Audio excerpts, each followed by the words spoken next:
Once again, we welcome you to Moving Forward with Young Voices. Happy to welcome Maggie Anders back to the program. Maggie, I know you've been on here before, but for those meeting you for the first time, take a moment and tell us a little bit about who you are and what you do. Yes, thank you so much for having me on, Brian. So, my name is Maggie Anders. I work for the Foundation for Economic Education, and with them, I run a sub-brand of FEE called Undoctrination. And one of the big topics we explore on Undoctrination is international politics. And that has been specifically focused in Latin American countries recently, as many of them are beginning to turn away from the pink tide that swept many of the countries 20 years ago. Okay, so I'm going to admit, the pink tide escaped me. Give me some Mhm. background on that. Why was it known as the pink tide that swept through So, these countries? yeah, so the pink tide was this big movement for socialism. And today we'll be specifically talking about Bolivia, but really we saw this happen in a number of Latin American countries. And I think what made them so susceptible to the promises, the false promises of socialism, is that many of these countries have a wealth of natural resources, specifically oil. And so for many of them, their fight for independence and for democracy happened not that long ago. And, in the 20th century, many of them fell victim to military dictatorships and just very chaotic political times. But as democracy came to more and more people and things stabilized, a lot of the voters began voting in men of the people, right? And the job of these men of the people was to nationalize the resources. So Mhm. instead of private companies and private industries making money off of the fruits of the land, everyone was going to make money off the fruits of the land, specifically the oil. This happened in Venezuela, as many people are familiar with that story. It also happened in Bolivia. And under Evo Morales, who became Bolivia's first indigenous president, a lot of industries became nationalized, and Bolivia entered what I like to call the socialist honeymoon period, which happens for just a few years before things get really, really bad. So let's walk through what happened in Bolivia. I mean, when we go back to Morales, that goes back 20 years, right? hmm Yeah, so Bolivia was under socialist rule for 20 years, and it's a really familiar story. So, a guy, man of the people, gets elected with the false promises of socialism. He's going to bring the money from the oil to the people, and the profits from that are going to fund all of these public works. And that is what happened. But then international oil prices crashed. And this happens all the time because that market fluctuates so significantly. And government is pretty bad at running these industries, and private companies actually produce a lot more of the world's oil, even though most of it is owned by the state, I believe. So that happened. The market crashed, and that sent Bolivia's economy into a tailspin. Evo Morales changed the constitution so that he could get reelected again. He tried to run for a fourth time. That didn't work out. So he went into exile in Mexico for a year. His economic minister, Luis Arce, came into power. And under Luis Arce, things just got worse, right? So last year, the debt to GDP ratio was 90% and inflation hit 25%. Now, for those of us who have been studying Argentina, that doesn't sound so as severe as Argentina, but it is pretty significant. And to combat this rampant inflation, Luis Arce did what any great politician does and put in price controls, which led to shortages of food and other necessities that people needed. And so I was chatting with a friend of mine who lives in Bolivia, who's a student out there, and he said a lot of families had to start, rationing meat, which is not something we're really all that familiar with in the US, but was definitely becoming a reality for people in Bolivia.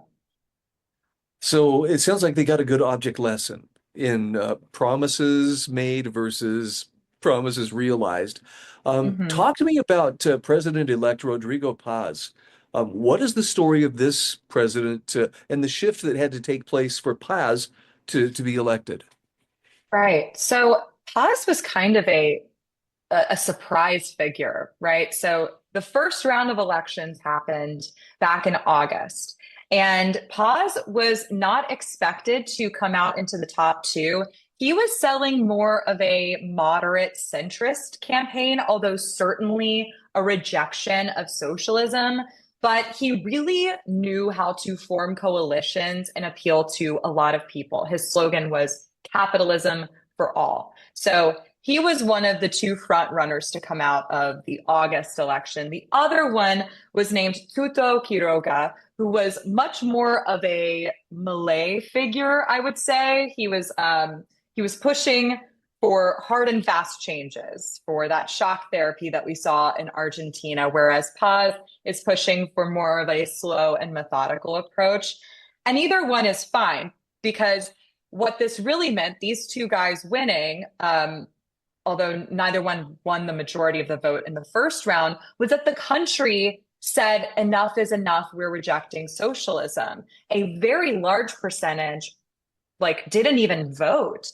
And there was all of this drama, and I mean reality TV level drama happening behind the scenes between Evo Morales and the two different front runners for the socialist cause. And, rocks were thrown at one of the candidates, and Evo Morales was doing these road blockades to throw the economy into even more of a tailspin and create chaos and to try to ascend again.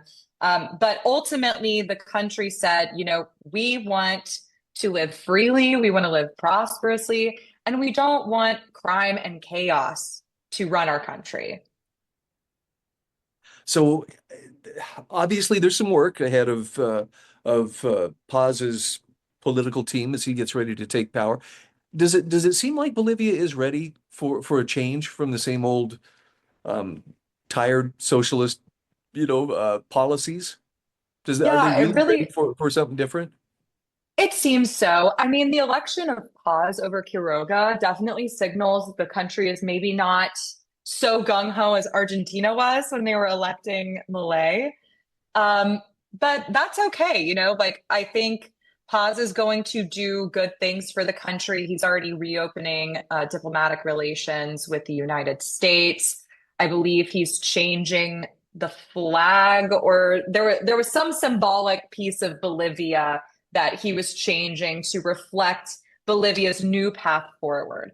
But really, this is the first leader we've seen who is not part of MAS, which was the socialist party in Bolivia, ruling Bolivia. So it's a new landscape, and there's a lot of possibility. There's still a lot of concerns from people who are more free market that Paz is not going to be strong-willed enough.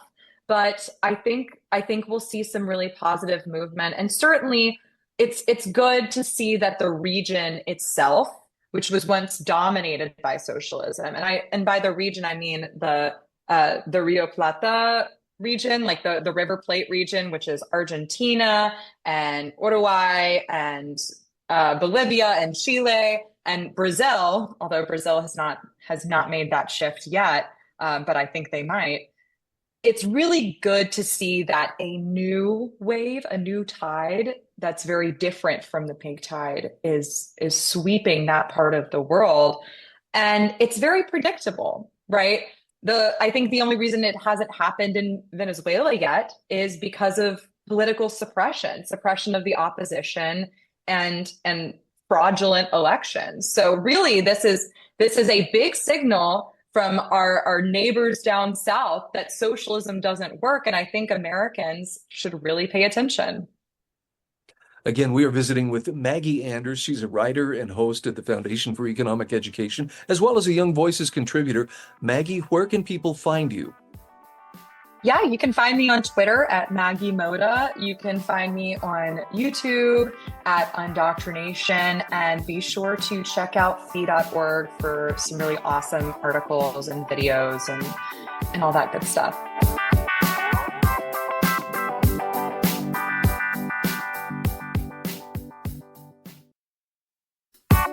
Welcome back to Moving Forward with Young Voices. I'm happy to welcome Anthony de Luca-Barrata back to the program. Anthony, it's been a little while since we've had you on the show.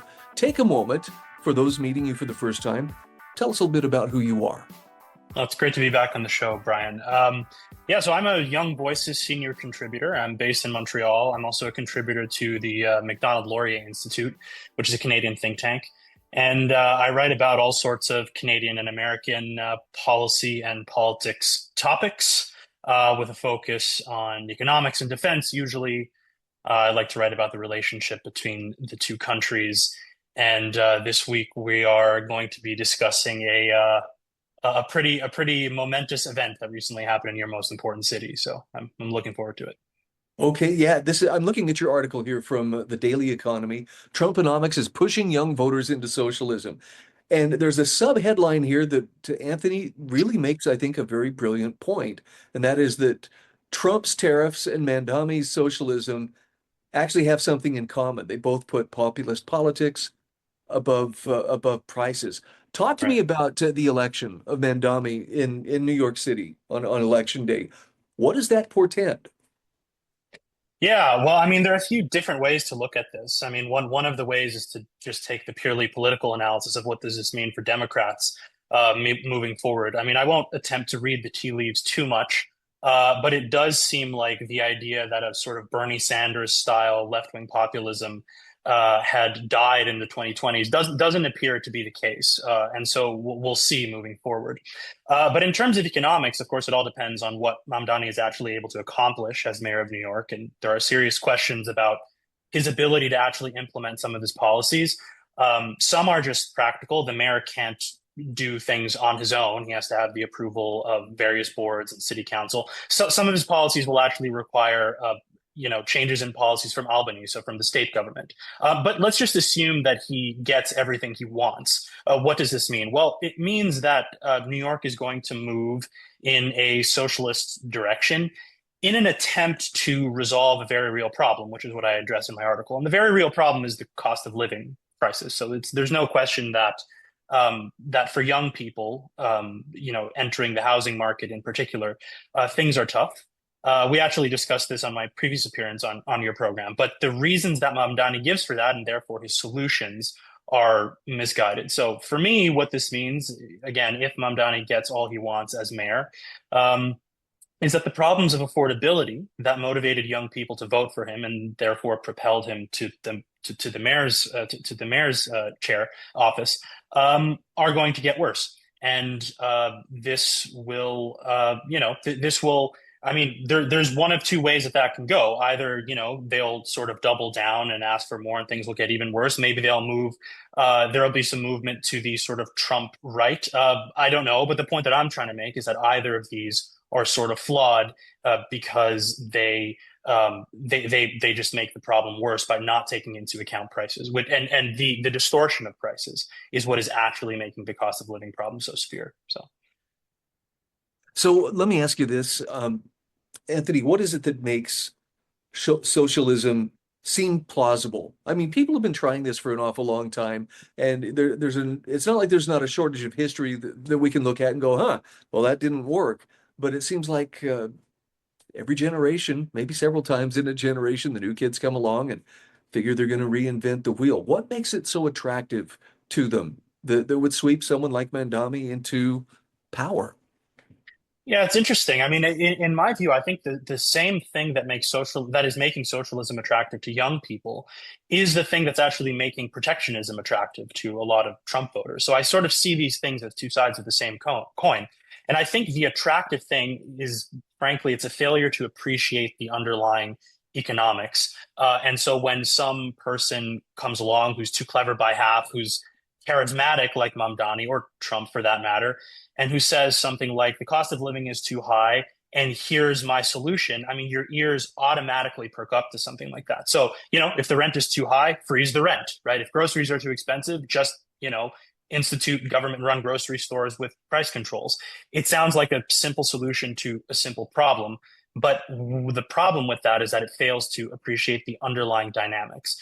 So the underlying dynamics, let's just take housing as an example, is that New York is one of the most regulated housing markets in the country. And that is the reason why things are so expensive. Apart from the fact that people really want to live in New York, so that creates very high demand. But in a sort of rational economic system, that high demand would be met by a surge in supply if builders were allowed to build and they weren't kept from doing so by a whole bunch of different regulations.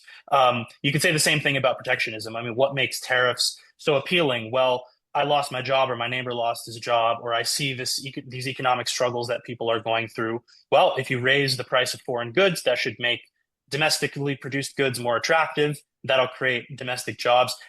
It sounds plausible. We know that it isn't. Yeah, I was looking at the part of your article talking about the tariffs being a tax on consumers. And, on the one hand, I can understand why someone who may think their job is at threat would want to support tariffs. On the other hand, um, isn't everybody already feeling inflation already? You point out, retailers from Walmart to IKEA already are raising prices, due in part, to the president's trade war. Right. Yeah. And I mean, you could again ask the same thing on the other side. I mean, don't people know that if you control rent or freeze rent in the case of Hamdani, all that'll do is discourage more building, which will just make the problem worse. I mean, yeah, like don't people just know? It's difficult, right? Because I think if you look at the evidence, it's quite clear. There are studies that I cite in the article that looked at the effects of Trump's 2018, 2019 tariffs, which showed that employment did not increase in manufacturing; it actually decreased, and there are reasons for that we could go into. But again, I think it's the discrepancy between the plausibility, the seeming plausibility of the claims, and an actual deep understanding of economics. I don't know, for those of us who hold fast to the principles of prices and who actually think that they do good things, it could seem like a pretty dark moment right now in American political history. So We've got about 2 minutes left, Anthony. Let's talk about solutions. In particular, what the president is doing right now with his economic policies. What could he be doing differently that would allow real free market economics to take place as opposed to simply driving young people more into socialism? yeah, I mean, young people are worried about housing, so I think that there needs to be a solution, a push for solutions at every level of government. So from the federal level, I think, they should be looking at every single burdensome regulation at the federal level that makes it hard to build. Those need to go. And then there needs to be sort of threats to state and local governments. There's no other way of doing it. If you don't put shovels in the ground now and start building, you're not getting a cent of federal dollars. That's one way. And the second thing, which is what I conclude my article with, is just on the trade front. I mean, I just think there needs to be a complete reversal of course, right? It's not that free trade and free enterprise solves every single problem, but at the very least, it doesn't make it worse, right? So, No, that makes sense. And you end your article with such a great call about how you're not being utopian, suggesting free trade and free enterprise is going to solve all of the problems, but they won't make things worse. And right yeah. now, they're really what we need. And I think you make a very principled call there. Again, we're talking with Anthony De Luca-Barrata. He is a contributor to the Center for North American Prosperity and Security, and also a Young Voices contributor. Where can people find you? Where can they follow you on social media? You can feel free to connect with me on LinkedIn or follow my work at the McDonald-Laurier Institute website. Thank you so much for being my guest. It's great to be with you, Brian. Thank you.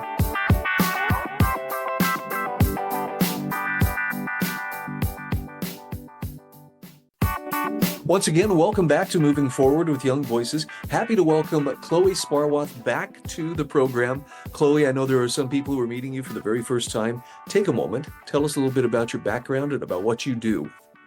Yeah, thank you. Nice to be back. I just finished the Young Voices Contributor Program. I'm from Atlanta, but I'm about to move to DC to work for the Israel Allies Foundation as their Congressional Affairs Coordinator. So in the South right now, but heading up north soon. So I'm looking at an article you wrote for American Thinker. Northwestern University needs to cut ties to terrorists. And look, I'll admit, I haven't been on the nation's college campuses of late, so I haven't really had a sense of, have things calmed down from the last year or so. There was a time we had some pretty noisy and in some cases some pretty, potentially violent demonstrations taking part. Talk to me about what is going on, particularly at Northwestern University. Does most of this stem from the Israel-Gaza conflict? Um, the main thing that's going on right now, and it's been kind of a controversy for about the past year, is that Northwestern University is employing people who have direct ties to organizations like Hamas and the Palestinian Liberation, or the Popular Front for the Liberation of Palestine, which are both designated terrorist organizations. You could probably guess Hamas is a designated terrorist organization.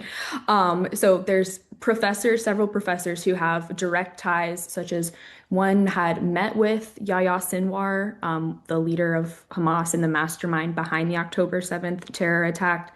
And There was another one who worked at a university in Gaza that the IDF later discovered to have, like, it was literally just a location that Hamas was storing. They had tunnels beneath it, storing military stuff. They've had professors who, after the October 7th attacks, either praised them or downplayed what happened. And these are people who are literally teaching at Northwestern University. So it's pretty bad. It's more than political disagreements. It's hiring professors to teach American students who have direct ties to our violent enemies. I was going to say, if this is not a direct attempt to radicalize American students, boy, they're missing a good opportunity. Talk Right. to me about what steps has the university taken? Certainly, this has been called out, but how does the university respond? Yeah, so they got in a lot of trouble. The president actually recently resigned, I believe in September, because President Trump was kind of getting on their back saying, "Hey, you need to do something about this." They're still employing, as far as I know, I believe they're still employing these professors. They did institute some anti-Semitism training, along with there's tons of trainings that students have to take every year. I remember when I was a college student, it was like hours and hours and hours of different trainings on things. So that's not anything new, but they did institute in an anti-Semitism training. There has been some controversy with that because a lot of students flat out refuse to take the course, which is a whole issue on itself. Not they only weren't only refusing to take it. There's been protests over an anti-Semitism training. Um, so there have been things, like I guess implementing the anti-Semitism training is a step to publicly be like, hey, we're doing something about this. But they're still employing these people, and they haven't really come out and condemned their employees' ties to Hamas and some of this stuff. So shockingly, nothing. That there really hasn't been anything solid. I mean, I would just think these people should be automatically fired as soon as you hear of their ties to literal terrorist organizations. But for some reason, that hasn't happened, and they're allowed to teach American children. So it's crazy. I would think that the parents who are sending, their children off to be educated at schools like Northwestern would have something to say about this. Are they just disconnected from the whole situation, unaware of it? Yeah, I really think parents are. I mean, when you get to college, your parents aren't helping you look through, college courses for the main part. I remember probably some of the only times I talked about professors before I joined a class with my parents was maybe like a history professor that my dad was excited about. But I think parents really just don't know. Because it's not something that in the past, at least I would think this had been a worry in previous decades or generations that parents would have to look up, oh, is my child's professor tied to a terrorist organization? That's not a Right. thought that most parents would think that they would, have an issue that's something that they have to work through, but it is now. So that is one of the main things that I think needs to happen from this is parents, if you're paying tuition, you're paying for dorms and stuff, the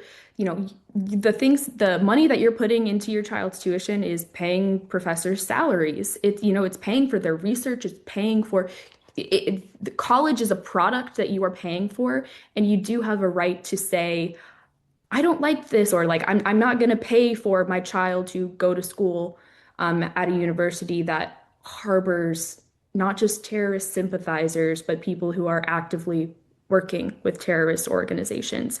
So maybe it was not something that parents needed to be aware of in the past, but it definitely is now.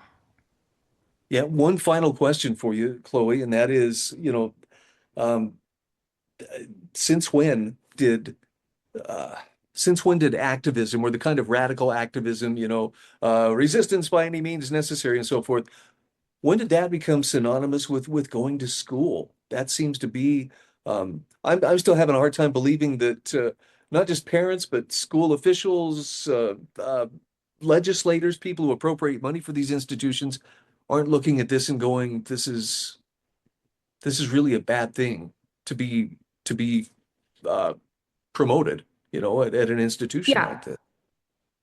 And that's another thing I don't think people understand when you hear about what's going on college campuses is that this is not like the 60s peaceful hippies who were just, smoking pot and protesting the war on college campuses. Like these are radical, violent activists on college campuses who are taking over parts of college campuses. Um, this is not just a freedom of speech issue. It's getting violent. We saw that largely last year, but I would assume we'll continue to see a lot of it this year again on college campuses, the violence with the radical protests. Again, we are talking with Chloe Sparwath. She is a contributor for Young Voices. And Chloe, for those who wish to follow you, where can they find you? You can follow me at Chloe Swan with 3 N's on Substack, Instagram, and Twitter.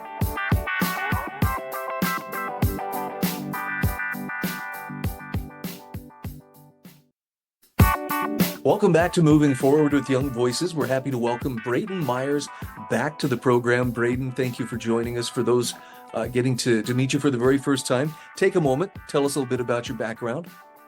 Yeah, thanks for having me back, Brian. My name is Brayden Myers. I'm an economics, history, and philosophy student at the University of Alabama. My research focuses on tax policy, and I also do work in political theory and political economy. And I'm also an avid baseball fan. And one thing that made a lot of headlines recently about baseball was the airing of a ad by in the Toronto stadium featuring Ronald Reagan talking about tariffs, right? And obviously this brought on a whole wave of consequences and arguments. But I don't think that his words were actually being misused. I think we're seeing a transition in the Republican Party and on both sides of the aisle towards a type of state capitalism. And sometimes we aren't ready to reckon ourselves with that past. Yeah, I'm looking at your article from the dailyeconomy.org. Is this even capitalism anymore? And I gotta say, Brayden, this is a question I've asked myself a number of times over the years. It seems like, particularly on the political right, you'll find a lot of support for the free market, meaning no government intervention. But it's crazy to me um, how even on the political right, where ostensibly the free market is supposed to live, they can't trust, but we should probably have some regulation. We should have some kind of manipulation in here. And I know it's the same on the left. You make the point here, both left and right are kind of encouraging authoritarianism. Let's give some examples of what this looks like for the sake of people who either aren't looking for it or may be reluctant to notice it.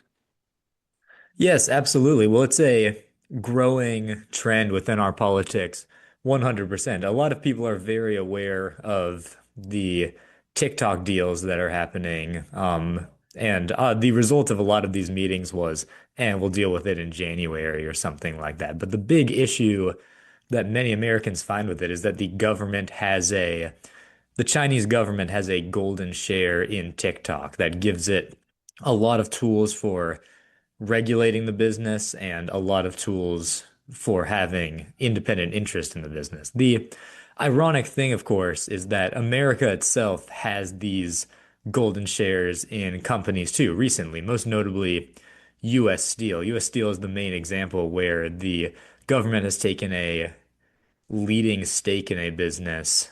And I don't think that's their business, but it's expanding more and more. So we have now revenue share agreements with NVIDIA, something like a 9.9% share in Intel. And then recently, I'm from Northern Nevada originally. The US government just took, the Department of Energy took a huge stake in a lithium mine up there. On November 4th, the government put, I think it's about $1.4 billion to support some rare earth recycling and production companies, which included a $50 million equity stake in a company called Vulcan. And these are just growing examples of how the United States government, even the primarily under the control of the Republican Party, the party of free markets and the individual, is moving closer and closer to this state-sponsored